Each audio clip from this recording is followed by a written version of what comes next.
Welcome to the Trauma Informed Lens podcast. Each week, Matt, Curt, Jerry, and the occasional special guest explore how the trauma-informed paradigm challenges traditional beliefs and approaches concerning a wide variety of areas. This podcast addresses psychological trauma in an educational manner and is not designed to replace mental health treatment. If anything in this podcast makes you feel uncomfortable or anxious, please talk to a mental health professional.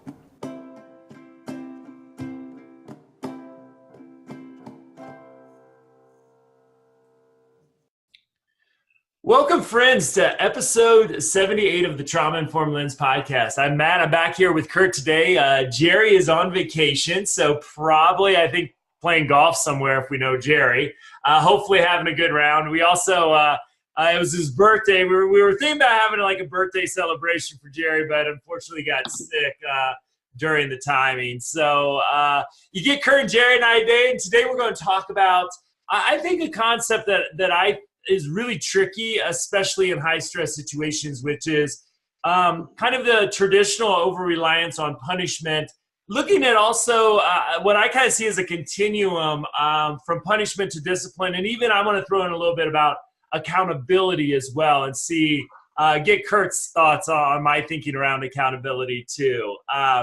So we're going to take a look at this. If you're just joining us maybe for the first time, this is part of a trauma-informed workplace series that we're doing. I think we're about 4 or 5 into the series. I think you can pick up where we're at now and not feel lost, but encourage you to go back too if you're interested in this topic. We've had some great discussions. We also are using a business article to help structure this as well. So that, as always, will be at traumainformedlens.org if you're interested to taking a little bit of a deeper dive, seeing some case studies on this example as well. So as always, we start out our episodes with the bright, shiny objects of the week. So Curt, I'll let you get going. What's your bright, shiny object of the week this week? There are so many little great ones, right? I mean, NCAA tournament is awesome. Yes. First weekend was great. It was just being like overdosed on basketball and great games, and that was just wonderful. Turning to springtime in Denver is like one of my favorite times of year. Yes. I just love the shift. So getting some 70-degree days is just absolutely awesome, being outside, and it's not too long till we're going to be sitting on a patio having an adult beverage. So I just love this time of year. Yeah. And we might get 3-4 inches of snow tomorrow. We got one more storm coming. We got 75 on Wednesday. It's probably going to be snowing on Friday, but hey, I got one more snowboarding trip left, so I'm okay with that. Kind of how it is. I mean, there's still probably a month worth of skiing. Yes. You could push it that far. You could. Which is awesome. I think I love this time of year. Absolutely. I'm all with you on that. I subscribe to this.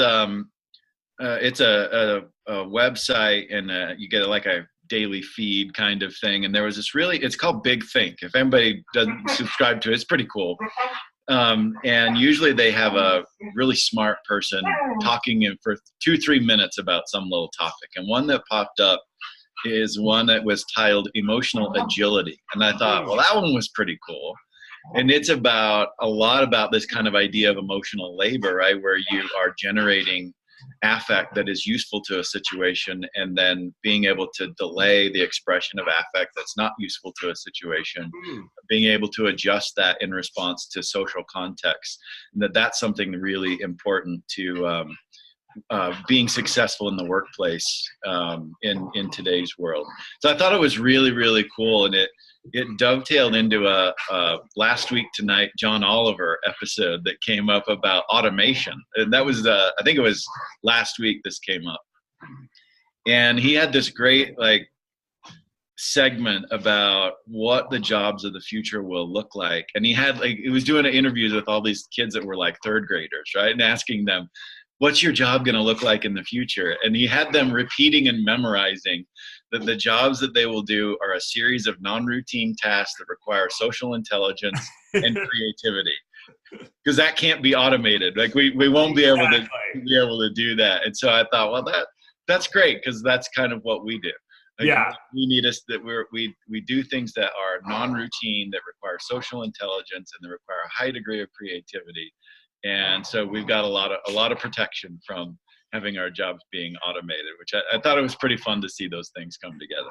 Yep, we do. I was just reading. Actually, that was my bright shiny object of the week. It's one of the great courses things that I do from time to time, and it's Great Myths Exploded by a woman's name that I'm going to try and pronounce as Indria Vikanistis. And boy, I will just get, the only thing I guarantee about that pronunciation is it's wrong. But it was a really good one. And it's funny with the automation and the AI stuff is like, I find it interesting that we thought one of the big accomplishments of AI, maybe a decade or so ago, there was chess, and then there was Jeopardy. And I don't know if I've heard this before. I think I saw it. It just didn't matter that much to me to retain it. But now they've also AI can be the best Go players, that ancient Chinese game, which most people say is the most complex. So, but they haven't mastered social work or psychology yet, or education.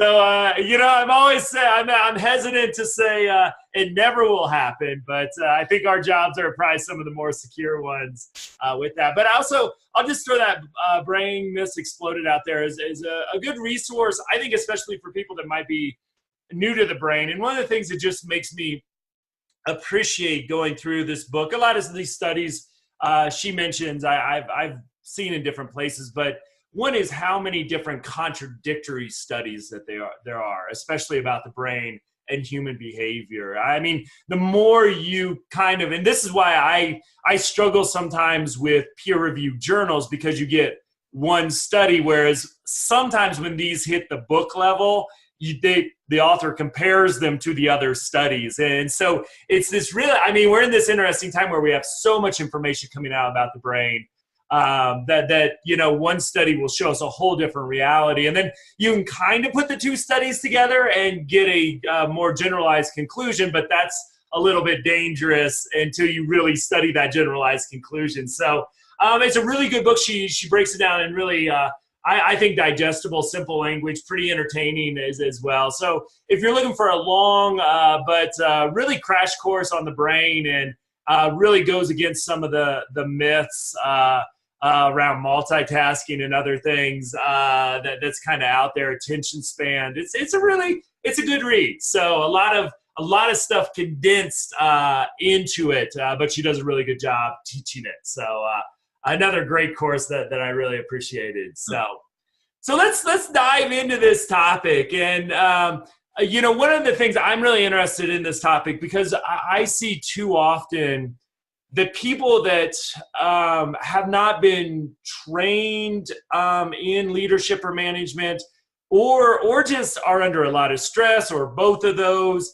I see in the helping professions, sometimes we treat our employees in ways we would never treat our clients, our patients, and our students. And I think part of that is kind of this rigid thinking that comes out of when we're highly stressed. Some of that comes out of, hey, we never maybe thought about what is our management style. Why do we have these policies, the HR policies and other things as well. So Curt, I'll just kind of throw it over to you. Just kind of your thoughts on the article talking about punishment to discipline, and just get some of your initial thoughts on this topic. Yeah, I think it's a really kind of nuanced topic, and the real challenge is understanding sometimes the difference between what is limit setting and what is punishment, or what is discipline and what is punishment. Yeah. And I'll kind of take on from the technical standpoint. The definition of punishment from the behavioral sense is that it is an event that follows behavior that decreases the frequency of that behavior. Mm-hmm. That's the functional definition of punishment, which is a little bit sometimes problematic because it's actually a circular definition, because you don't know that it's a punisher unless you see its effects. So there's some benefits to having that kind of a functional definition, and then there are some things like, how do we know before we do it if it's going to be a punisher or not? And the answer is you don't. Right. So there's some challenges. That's an interesting point. I haven't thought about it that way. Challenges that come along with that in terms of defining it that way. But the article that we're talking about is one that's based on a couple of different articles that have been written on this same topic, and the title "Discipline Without Punishment" I think is a real interesting one. Mm-hmm. And it comes from an example in the earlier article that was written in the 70s, I believe, was written by business people. Mm-hmm. And Harvard Business Review. Yeah, you don't get much more businessy than the Harvard Business Review.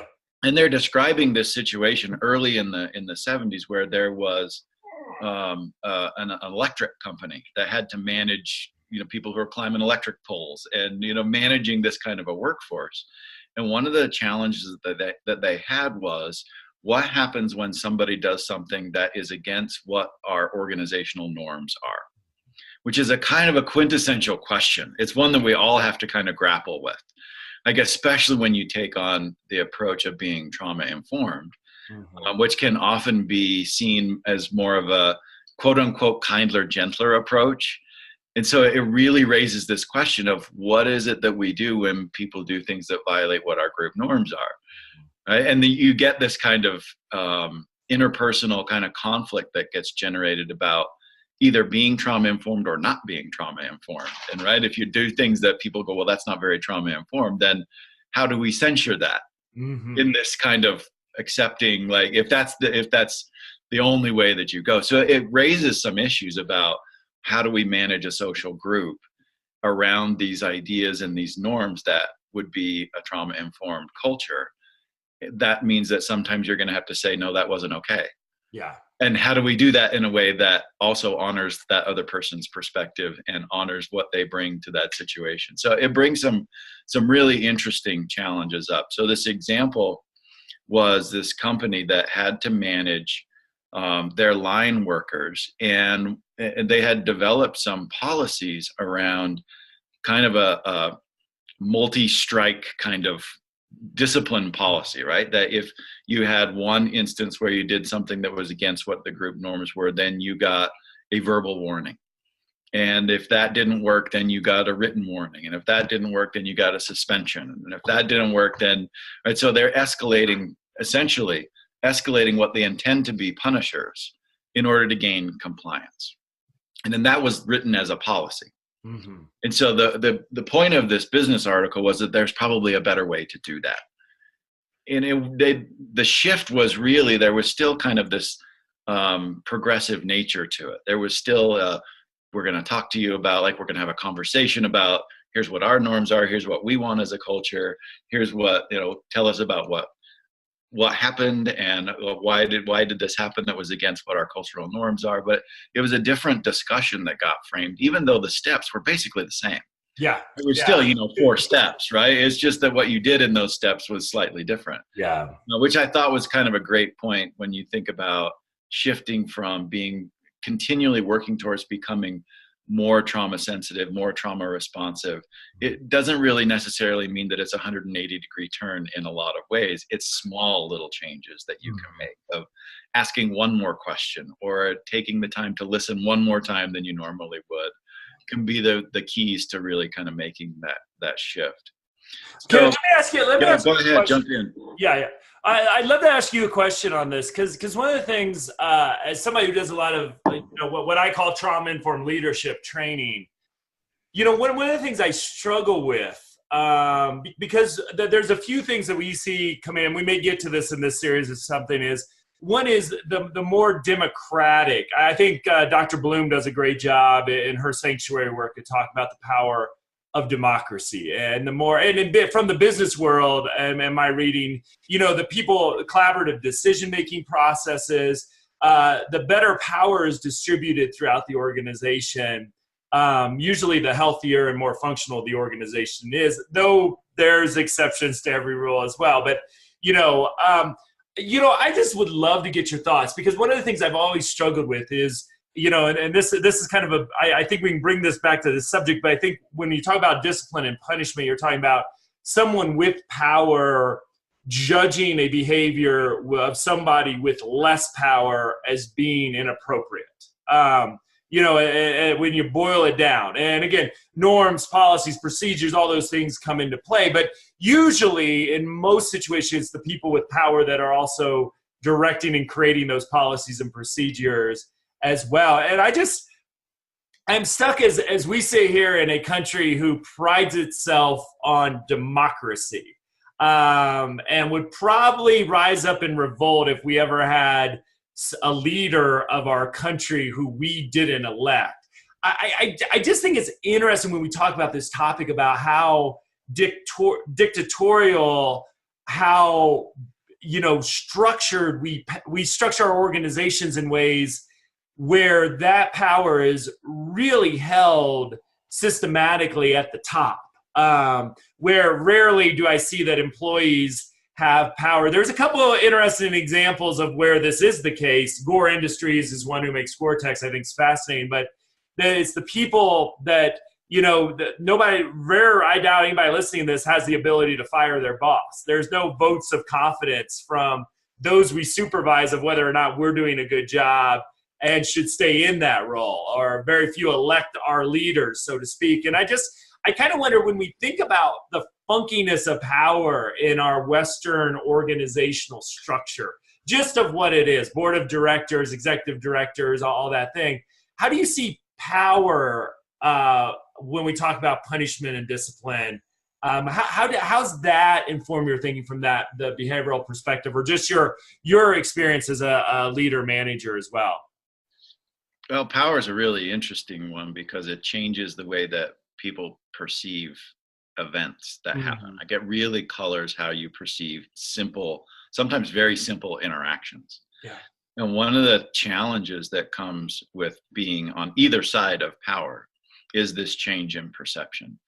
So one of the things that human beings tend to do, because our brain is such an anticipatory organ, and it is designed that way to help us to anticipate what's going to happen.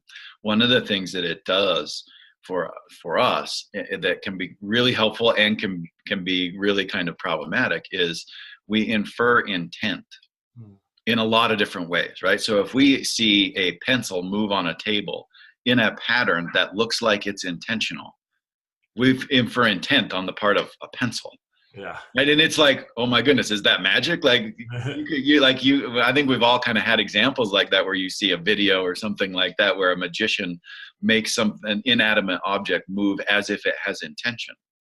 And our brain automatically starts to infer intent on the part of this thing. And we do this with others a lot. Right? And we infer intent on the part of other people based on their actions. That maybe is right and maybe it's wrong. Right? And so power changes the way that we perceive that intent. It really colors it. And often we'll put a story to what somebody does in terms of developing a policy. Right? That there was an intent with this policy that maybe was unintended. And it's important for both sides to start to understand that if you're in the position with less power, understanding that you're often going to be inferring intent that you need to find out if that's the right inference or not. And on the other side, we're in a position of having greater power within the organizational hierarchy, even within social hierarchies, then you having the understanding to at least have the thought that what I do may be perceived different than the intent that I had at least thought of in this action. And having both sides be able to share that information with one another becomes really important. It's not that power is a bad thing. Yeah. Sometimes we need people to have power, and we Right. need people in power to do the right thing with it. And that can be very, very helpful. And so there's no way that we're going to have power differentials, they develop and get generated even just within social groups. And that can be based on just who you are, whether or not you're physically bigger than somebody else. There's a power differential that happens there. Whether you're not, you can be more socially adept than another person, and that can become a power differential. Either way, right? It can go either way. You can get less power, you can get more power. So understanding that power dynamics become really important to how we manage those kind of social groups, which is a work environment, right? That's a social group. Yeah. And a lot of what we're talking about is how are you intentional about what you want that work culture or that social group to be like? What do you want the norms to be? And how do we make them explicit as much as we possibly can, so that people know when they're going to violate a norm? And we still censure when people violate a norm, right? I mean, everybody has a family. Yeah. We still do that in families, right? A family still, like, if you violate the norms of that social group, we have a way of getting a signal that we violated that norm, and that helps the social group to really operate harmoniously. And that's a really important function that happens. But making them explicit as much as we can is really quite important. Mm-hmm. That was a lot to a short, like, no, but because no choice for a long answer to a short question. I think when we talk about discipline, punishment, and even accountability, what this is kind of my first question, because I think, and again, I see, we've talked in this series quite a bit, especially in great detail in our episode, I believe it was 77, we talked about vicarious trauma, secondary trauma, the burnout. When people, the thing that worries me when we, both with, I think, punishment and discipline, because it's really, it's somebody, man, really with power who could be under stress. I mean, that's the whole thing, is like, so many times I've seen it, and let's just HR, like the verbals, the written warnings, all these processes I'm sure everybody is familiar with. It's like, you've got to be in a place, and this is what worries me, I think, about even the concept of discipline. You've got to be in a place to really be regulated in order to figure out what the heck happened. And I think that these articles, which I think are really good, and I've seen these kind of a famous stream in the business world where I've seen these referenced many times. One of the things I think these articles fail at, in my thinking, is there's something wrong with the person. And I think we leaders fall into this mentality. We see a behavior, and let's just think about how we've talked for about 80 hours on this podcast. We see a behavior, and we're in many ways assuming that person logically chose that behavior at that given period of time. And I think even with the discipline thing, I never really saw any of these articles say, oh, we need to look for the larger system issues that might be contributing to this behavior. On the initial article, which we couldn't share because of copyright issues, so I apologize for that. It's like, hey, if I was going to look at one problem in that situation, it was the leadership. It's like, and granted, they changed their approach, which then helped the problem. But, I think that when we get focused on the individual, I think that whether we're talking about a behavior of a third grader in a classroom, or whether we look at a individual's behavior in an organization, I think that small focus, I don't think we necessarily have great success with changing behavior when we do that. And B, I think we miss the larger symptomatic issues that are probably at least some way contributing to most of the behavioral issues that I've at least dealt with within organizations. So I'd love to get your thinking versus that. Okay, this is all about the person we're trying to get to change to meet ideally organizational norms, but at least my expectations of a leader, and taking a step back and saying, okay, what's contributing to these behaviors? And I'd love to get your opinion on that piece of it. I mean, it's a question about level of analysis, I think. Yeah. Right. I think, ultimately, when we're talking about behavior change, like, ultimately the focus can't be anywhere else but an individual. Really? Tell me about that. Ultimately, because the individual is the nexus of where all of these different variables come together.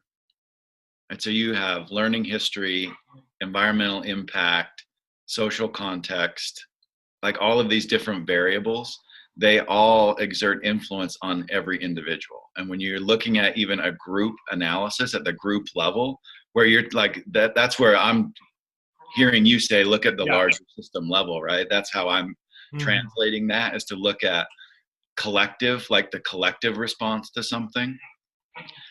that collective response is comprised of a collection of individuals.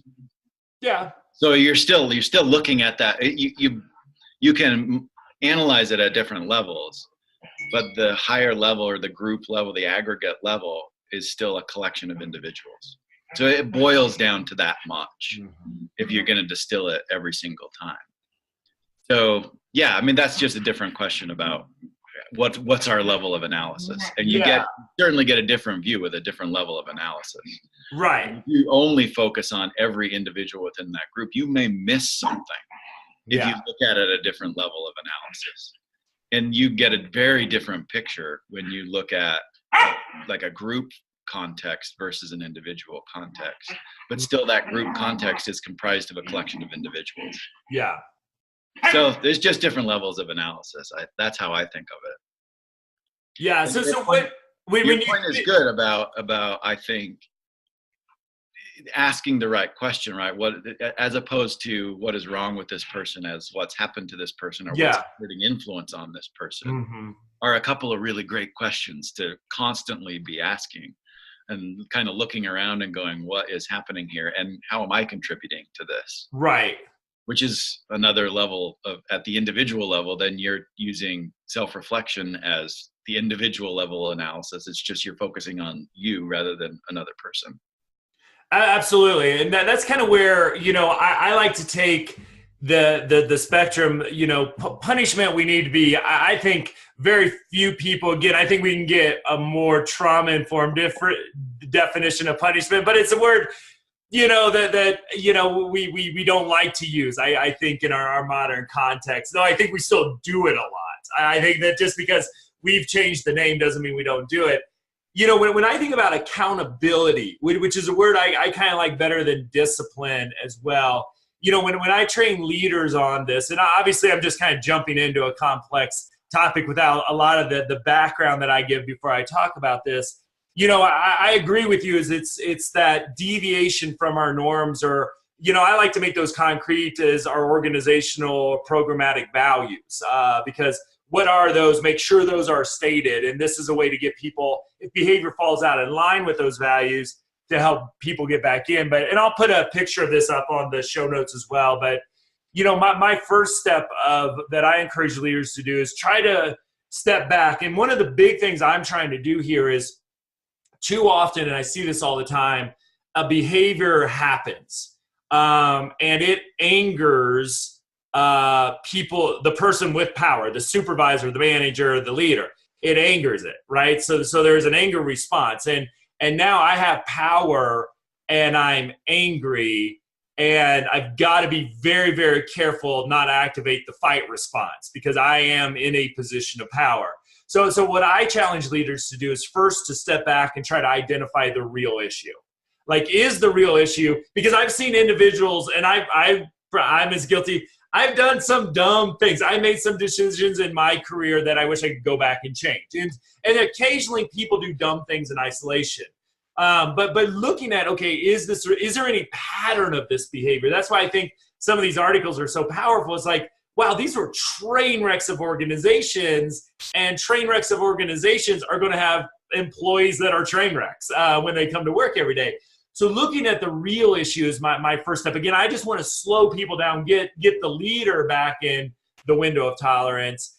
And then, like you said, kind of my step two is own it. Like, what role did I have? Because so many leaders I work with on this, when I push them on this, they're like, well, I saw hints of this behavior, maybe in smaller ways that don't necessarily rise to any kind of HR process or anything, but they're just little things and there were a few of these in the last few weeks that I saw, but I was so busy that I had to go to a meeting and I never addressed this with the individual. So when I get even to stage two, leaders start to take, okay, there were little signs along the way where I could have stepped in and it would have just been a discussion in the hallway, nothing more than that. But I missed 5 opportunities to do that. Now I've got this big situation on my hand. Then my third step is really to assess trust and safety, because we talk about that all the time. Is there any breaks in the relationship within that? So just kind of more of an assessment of the organizational culture. And then I sort of at those, so identify the real issue, own it, trust and safety, then really looking at redefining those expectations. I think and why power is such a big player for me in this discussion is there's great research out there that when you ask employees what they think their leaders expect from them, the employees, what they answer and what the leader answer don't match, and really don't match at all. And I think we assume that, hey, we have job descriptions for people. Yeah, right. Let's just scratch that, because most of often you see your job description day one when you get that big package of paper. And as my argument to the HR folks out there, what's the last bullet point on your job description, right? As long as your brain sees all other things as assigned, it's going to forget it, because basically I can tell you do anything you have to do as part of your job description. So, I'm not saying that job descriptions are worthless, but let's not fall back on those. That's lazy from a leadership perspective, unless you're reviewing it on a regular basis. And so that's where some of the HR processes could come in, of redefining expectations. And then my final aspect, which I see so many people not do, and I think this article talked about pretty well, is if we're the person in power, we have to reconnect and reevaluate the next day. Because so many times we have this conflict, because I imagine, over half the people that get written up, I would probably say it's more like 75%, don't believe they did anything wrong, at least how we traditionally handle this. And then we go our separate ways, and it's hard to reconnect. So then we try to heal that relationship. So that, when I think about disciplinary action, is really, in my thinking, kind of step 3. And not that can't all happen in the course of an hour, right? That this isn't something you have to stretch out for 3-week process and put a committee around, but just to get people to slow down. So we find if there are any group issues, we address some of those issues that are probably contributing to this problem. If there's any of my behavior that's contributing to this, I need to be open enough to address that, maybe get some feedback from other places to tell me about that. Again, trust and safety is so important, to just make sure that, and then again, we get into pieces of that. So that's how I've kind of evolved my thinking over time to really slow down, take that focus away from that individual's behavior, take it wide before we then get tight again and address the behavior, reset expectations, and take action if needed. People do things, sometimes where they need to be fired. I mean, I'm sure we could tell dozens of stories since we've been in this field for a while. So, how do you, my thinking about accountability, how's that kind of play into your thinking about punishment, discipline, and kind of the spectrum of things we're talking about? It's complicated, Yeah. And it's a challenging thing to do. I think a couple of things, and a story's popping into my head from an experience that I had that I think highlights how Great. a power differential can really change things. And anyway, so I think when you talk about things like developing trust between supervisory and supervisees, that's a really important thing to do. And it's something that's like, when we think about, go back to some of our ideas from the treatment standpoint of developing trust and safety in a treatment environment, it has a lot to do with how we design our organizational practices and rituals around what do we do frequently. And so if you're waiting for the rupture to happen to develop trust, you're kind of too late. Yeah. You kind of need the trust before the rupture happens so that you actually can get through the rupture. So absolutely, yeah. Things like, how do we gather information from people? How do we ask people questions? How do we do that as just a part of what our organizational rituals are, is important to developing that trust, rather than waiting for the problem to happen to go, shoot, man, I need you to trust me now. Yeah. Okay, well, you're a little late. Yeah. So I think those are important things to be thinking about. I mean, example of something that I have done before, which I thought was a really positive approach, was I used a quarterly survey about me.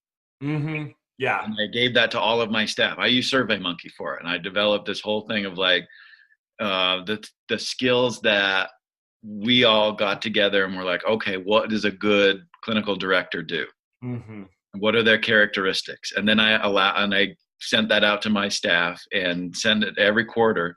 I would send it out to them and they would rate me. And then we would have a meeting where I would put the results up on a screen in the room and say, here's how you guys rated me. Here's what you said I did well. Here's where you said I needed to improve. And here's the top 3 things that I'm going to work on the next 3 months because you guys gave me this. Awesome. I love that.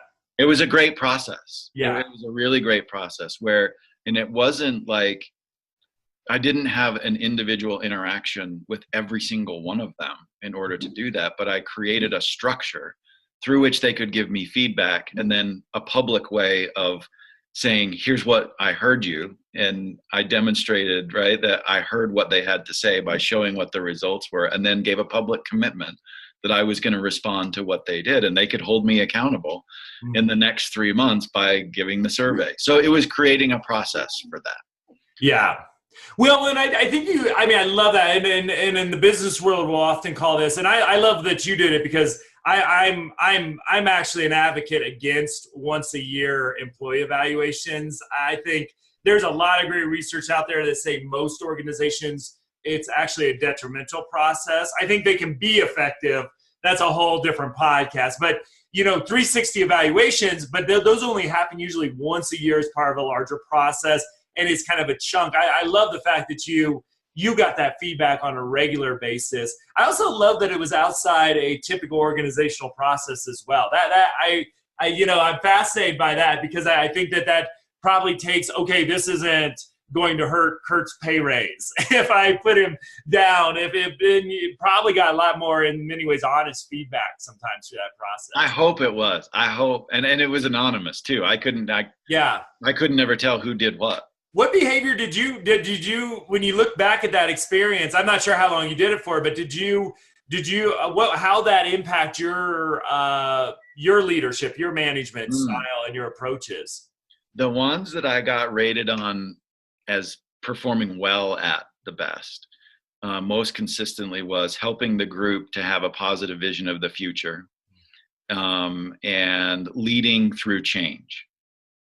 And so those things were, obviously you're in an organization where change is a constant, and you had to have somebody who could cheerlead it and go, okay, we're going this way. Yes. Get behind me. It'll be all right. We're going this way, and it'll be all right. So I got rated on that, tying things to like clinical practices to research and helping people understand research. I was always pretty highly rated on those things.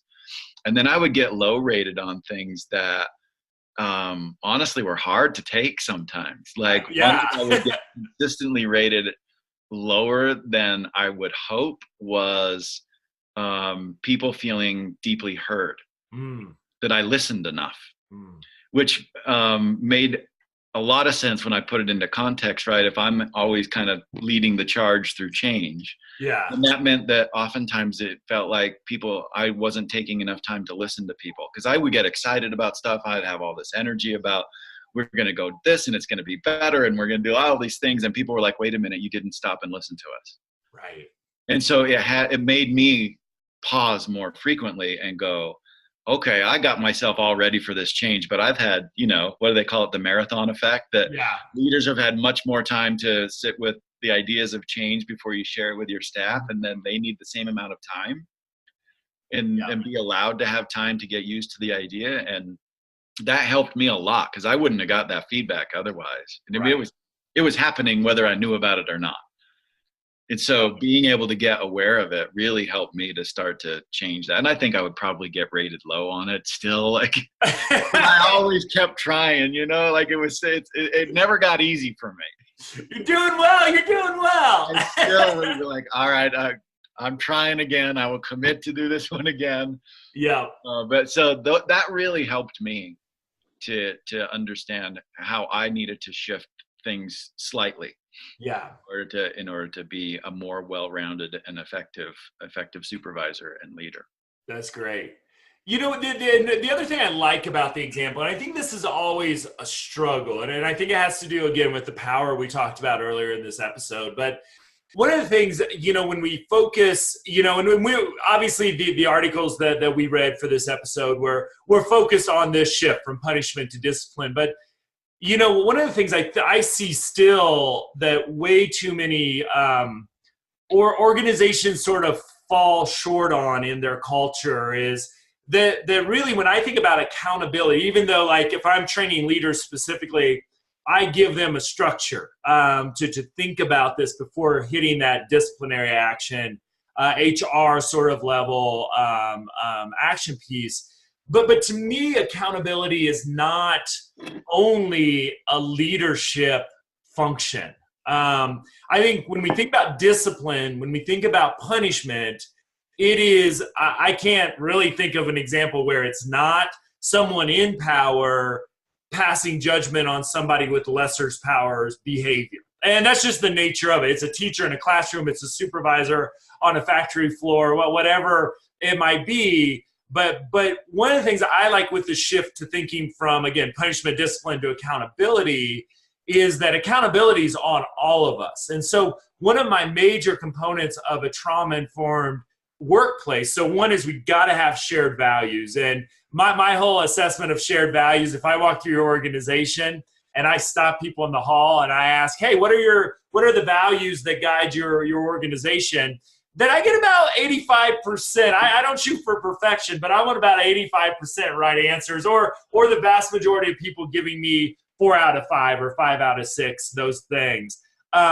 So accountability is really what I see, and I think this avoids the disciplinary punishment level so much, is that if we feel safe enough with each other, where I can get feedback from my peer, I can get feedback from, like you did structurally, which I think is really, really a great way to handle the power dynamics, from the people that I supervise.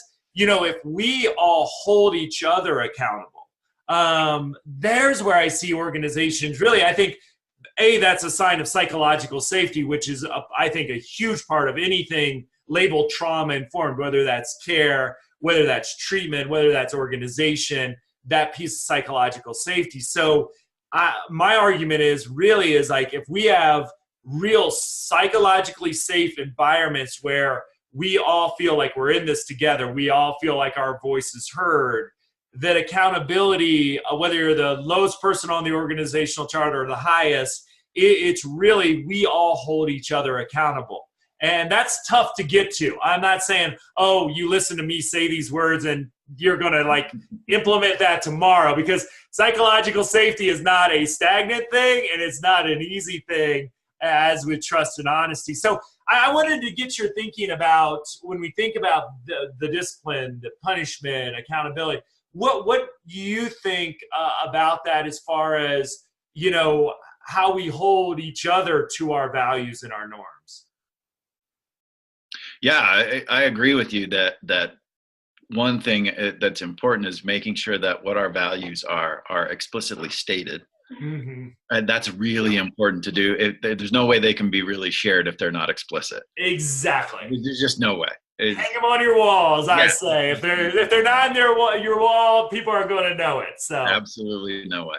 Yeah. How you operationalize those is always different, right? And I think which also I think should be explored. Should be a part of it. Yes. Right. Yeah. So if we go back to the example I gave of that, me as a supervisor, I was committed to gathering input and responding to my employees. Well, I operationalized that with a survey. Yeah. And that was the structure that I used and every time would say, show me how you're committed to open communication and shared leadership, I'd be like, I got a survey. Like, that's how I do it. And I did, like, that was the structure that I could point to. So it wasn't just that I was committed to it in what I said and be like, well, when the chips are down, like, I'll do whatever, yada, yada, yada, right? It was like, no, I have this structure that I do every single time.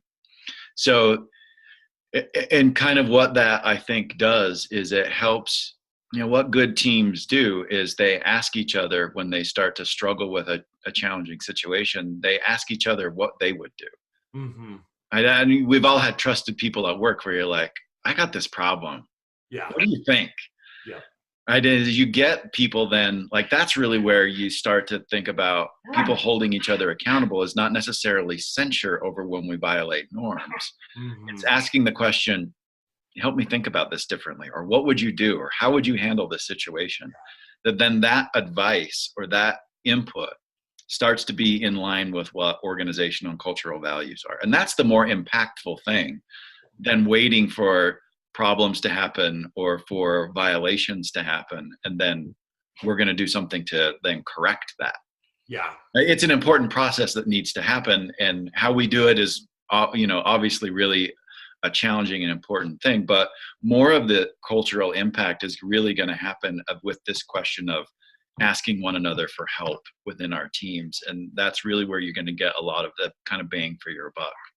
Mm-hmm. The power differential is such an interesting one. You're reminding me of this story where I tried to do this right, but it just did not go well.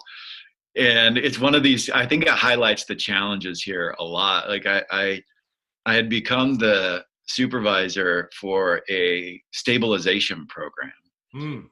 And,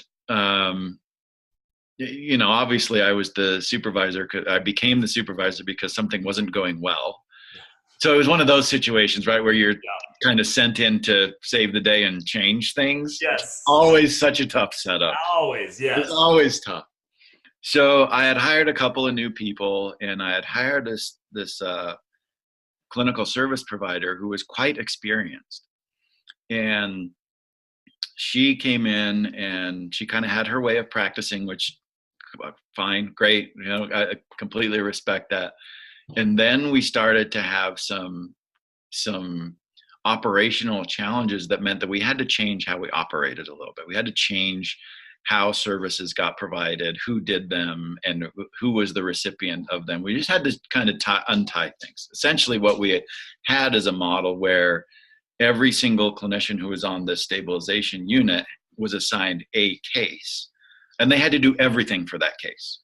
They had to do the case management. They had to do the family work. They had to do the individual work. They had to do the group work. And so it put a lot of pressure on this one person, which was great, right? Because the idea was that if one person is holding it, great, somebody has all the information, and we're fine. But what we found is that put so much pressure on every single one of these clinicians that it was just chewing them up and spitting them out. So we had come up with and had multiple discussions about could we do this differently? And we had allocated some resources to it where we had some interns who could help, and we could split some of the services up. So we started talking about and landed on as a group that one person would kind of hold all the information and be the primary person. And they would really be responsible from a services standpoint for the families. And they would work with the family. But we could have somebody else doing the individual services with every child. And that they would, in our team meetings, like we had a structure for sharing information between those, and the hub of all that information was this primary clinician who was responsible for doing the family services. Mm-hmm. And then the group work could be done by a combination of interns and the person doing the individual work. So we did this kind of division of labor thing. So we're having these discussions over it. And this one clinician who was quite experienced, she was vocal, and she was, there were lots of things that she was like struggling with integrating, and she was just having a hard time. And one day the group had kind of gotten to the point where like, okay, we're ready to make the change. And now we've got to talk about when we're going to do it and how we're going to implement it. Mm-hmm. When it got down to that, this person got really upset. And like we were in this meeting, my boss was in the meeting too. It was this great context. All these different power structures were present in the meeting, right? And she was just like, she was so visibly upset. Mm-hmm. And she was like sighing and kind of like huffing and puffing, like in the meeting. At one point she took her pencil and she threw it down on the table. And it was just like kind of losing it. And so we got through the meeting and we're like, okay. And afterwards I said, could I just like talk to you? And I was thinking, I just want to, like, she seems so upset and so unhappy. I just wanted to ask her, like, are you okay? Like, what can I do? And so she comes down to my office, which I'm sure was this walk, like, like from her perspective was like, oh my goodness, I'm going to my boss's office. Yeah. She sits down in my office and I said, I just wanted to talk to you about that meeting. And I just want to know, like, are you feeling happy working here? Is like this going okay? And oh my goodness, like, she looked at me and she's like, well, should I be worried about my job? Wow. Like she took it as that I was like having the "I'm going to fire you" conversation. Yeah. And that was the power differential, right? Had I been somebody who was parallel, it could have been a very different discussion. Yes. And I was intentionally trying to ask questions, not as I wasn't happy with the way that you expressed yourself, and I didn't like there was nothing critical that I was like saying from my perspective, but even asking a question really generated this reaction. And it just, I think, highlighted one, like you can have the best of intentions and your impact can be very different than what your best intentions often are. And being aware of these power differentials and dynamics is really important as we think about discipline and think about maintaining a culture that requires both affirmation when we do things that are in line with what the culture does, and also sometimes correction when things happen that aren't in line with what our culture is. It's a complicated one to do, and probably the best you can do is to be aware of the impact can be different than what your intent is, and having an understanding of that, I think, is probably the best thing that we can do. Well, and I also think, I mean, it just kind of strikes me as we're having this conversation is I wonder how many organizations in the last 2 years of their existence have talked about their discipline accountability structure as much as we have for the 55 minutes we've been talking about it today. And, so I some of these things just become so, we have verbal, we have written one. They just become almost like these artifacts of our organizations. And I don't think, we don't think about these. I mean, when's the last time I'm trying to think back to a leadership meeting, an executive team meeting that I've been a part of, those higher level leaderships, when we sat down and talked about how are we doing on accountability. Like it's not something that I think, because I think this brings up the power dynamic probably more than any other topic. I mean, especially if you throw employee evaluations in there and other things, which is kind of part of this whole process. And for a lot of people, it's just like, have these conversations. And I think, what I love about what you did with your team with the survey is you had the conversation afterwards, right? You own the results and having that conversation. And I think, organizations, maybe even starting at the leadership level, but trying to take that all throughout, having these conversations, is how we handle accountability effective. And I mean, when's the last time you've seen that on a employee satisfaction survey? Like, it's almost just something, like I said, it's like this artifact that, hey, everybody does verbal, written one, written two, fire kind of mentality. And I think these discussions, if you're going to make that transition to become a trauma-informed workplace, this has got to be one of those major areas of focus, because I think if it's not, this can derail it. Any change process may be quicker than anything else. Any final words and thoughts on this? I love this discussion. Certainly the question, I think, which is the one more question that you could ask, if there's one, right, that I would suggest in discussing discipline practices within an organization, is to ask, how is this perceived by our employees? Absolutely. And for me, like, that's kind of the next question that you go is, one is you want to have a process that is essentially explicit and codified and in a policy, so it's fair. Yeah. Like, you need to have a sense of fairness about what's this process going to look like when we do have to correct one another within our organizational culture. So having the 4 steps, right? There's nothing wrong with that. Like, no. But we need that because we need to keep it fair. Right? We want to make sure that that's explicitly stated and above board and they're transparent. Everybody knows what that process is going to look like. But also think about, when we do those 4 steps, how is each step perceived by our employees or by people who are a part of the culture? And is that the impact that we want? Is that having the impact that we are intending? And I think that's a great part of that discussion to just include in it as a group. Absolutely. And again, I think the challenge is always is, again, as part of your journey is trying to get as many voices to the table. I know committees and other work groups and all that can become headaches, but if well run, because if you don't have any feedback or information from the people you're holding accountable or the people you're disciplining or the people you're punishing, you don't know the effectiveness of it. It may just be pissing them off, and we know a pissed off person rarely changes their behavior for the better. So really, and this is where people want to become trauma informed after a one-day training. It doesn't happen, right? This might be even a year 2 or year 3 process where, okay, now we're going to hit the accountability piece of this journey for us, and bringing people together from all aspects of the organizations and having some frank and safe conversations on it. And I think if we do that, we improve our business practices as well.